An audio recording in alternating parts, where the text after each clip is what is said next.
Hi everyone, I hope you guys are doing good. So we are only 10 days away from our exam to get conducted. On 27th, our exam will be conducted, and today it's 17. So here in this video, I'm going to give you some very important strategies to qualify your UGC NET JRF English June 2025 exam. All right. The very first one is do your revision through previous year questions. Previous years question papers को ही आपको go through करना है अपने revision के लिए. I think this is one of the best strategy. This is what I follow and this is what made me qualify this exam. I mean it has helped me and my students immensely.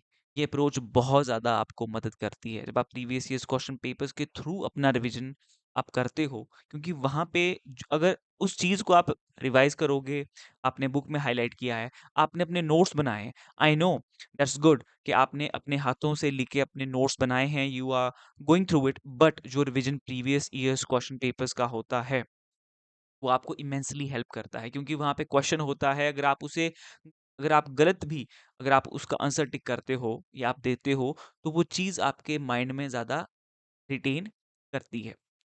आपका mind उस चीज़ को ज़्यादा retain जो है करता है. तो आपको किसी चीज़ के लिए गलत किया जाता है और फिर आपको सही आंसर बताता है, ठीक है? तो वो चीज़ आपके दिमाग में ज़्यादा देर तक रहती है, स्टे करती है. This is the fact. This is the proven fact, ठीक है? और प्रीवियस ईयर्स क्वेश्चन पेपर्स को आप रिवर्स ऑर्डर में शुरू करो, ठीक है? 2024 से लेके आप जितना आप बैक जा सकते हो, आप करते रहो every single day. This is the one practice that you should be following from today onwards. अगर आपने शुरू कर दी है, अच्छा है. बहुत से बच्चों को पता होगा, जिनको पता नहीं है, आप इस चीज को शुरू कर दो. Start doing your revision through previous years question पे. क्वेश्चंस पूछे होंगे उन सभी बुक्स पे, उन सभी राइटर्स पे, उन सभी थ्योरीज पे, उन सभी टर्म्स पे that you have read throughout this whole time. तो प्रीवियस ईयर्स क्वेश्चंस के थ्रू आपको एक तो अपना रिवीजन करना है.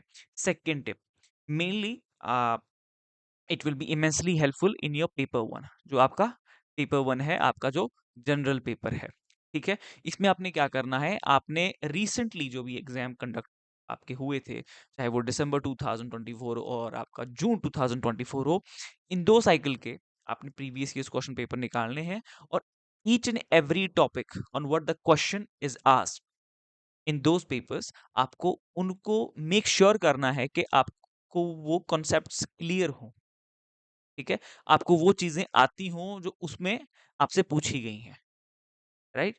वो बहुत ज़्यादा इम्पोर्टेंट चीज़ है to do in these last days, और इन दिस प्रिपरेशन. उस चीज़ को आप स्किप नहीं कर सकते. सो आप मेक श्योर करना कि ये 2 चीज़ें आप ज़रूर करें, राइट? और थर्ड चीज़ तो आपको पता है कि अभी आपका एग्ज़ाम होने शुरू हो जाएँगे, तो 27 तक आपके पास बहुत से एग्ज़ाम्स जैसे 2-2 शिफ्ट में हो रहे हैं, तो आपके पास बहुत से पेपर 1 के एनालिसिस आएँगे यूट्यूब पे. आप मेक श्योर करें कि आप उनको गो थ्रू करते रहें. डेली का एग्ज़ाम कंडक्ट होगा, तो उससे आपको एक आइडिया लग जाएगा अच्छा-सा कि पेपर 1 किस तरह से आ रहा है.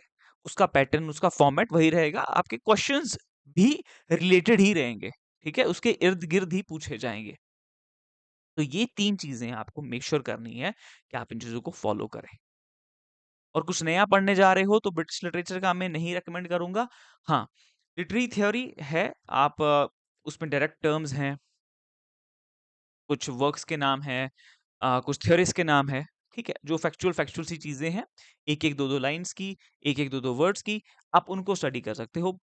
बाकी तो यही है कि प्रीवियस ईयर्स क्वेश्चन पेपर के थ्रू अपना रिवीजन भी करना है और स्टडी भी करनी है. आपका सोर्स यही रहेंगे, ठीक है?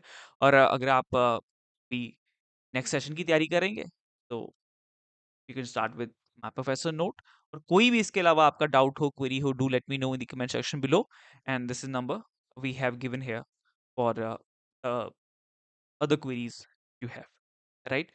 इन 3 चीज़ों को आपने फॉलो करना है. I will see you in the next video. All the very best guys. कोई चीज़ भी आप के मन में कोई डाउट है, आप कमेंट सेक्शन में ज़रूर करके पूछिए.